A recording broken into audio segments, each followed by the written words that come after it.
بسم الله الرحمن الرحيم. سوف نتحدث عن الجيش والأسطول في العصر الأيوبي. ينبغي علينا أن ننوه بالرعاية الفائقة التي لقيها الجيش والأسطول في ذلك العصر، ذلك أن الدولة الأيوبية جاءت وليدة أحداث الحروب الصليبية، وعاصرت أشد مراحل تلك الحروب ضراوة وعنفا، ولذلك كان لابد وأن يكون الاهتمام بالجيش أول ما يستأثر بجهود حكامها. ويبدو أن صلاح الدين أعاد تنظيم جيشه عدة مرات حتى جعل منه قوة ضاربة يتألف من فرسان ومشاة، وينقسم إلى طلاب، على رأس كل طالب أمير أي ضابط.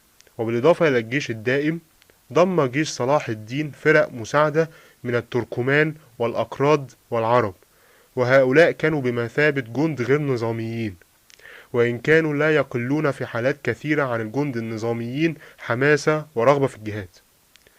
أما الأسطول المصري فكان في حالة سيئة عند قيام الدولة الأيوبية نتيجة لإهماله في أواخر العصر الفاطمي، مما عرض شواطئ مصر فضلا عن الثغور الإسلامية في بلاد الشام لهجمات خطيرة من جانب الصليبيين.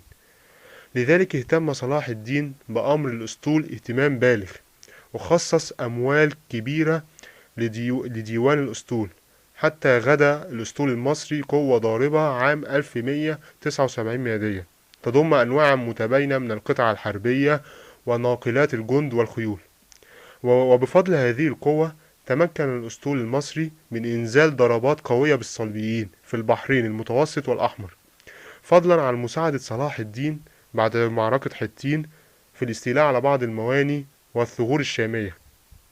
وعلى الرغم من أن خلفاء صلاح الدين أهملوا أمر الأسطول وفترت همتهم عن العناية به، إلى أن تعرض مصر لحملتين صليبيتين بحريتين كبيرتين في النصف الأول من القرن السادس عشر للميلاد السابع للهجرة، جعل سلاطين بني أيوب يفيقون إلى رشدهم ويعاودون العناية بأمر الأسطول عناية فائقة.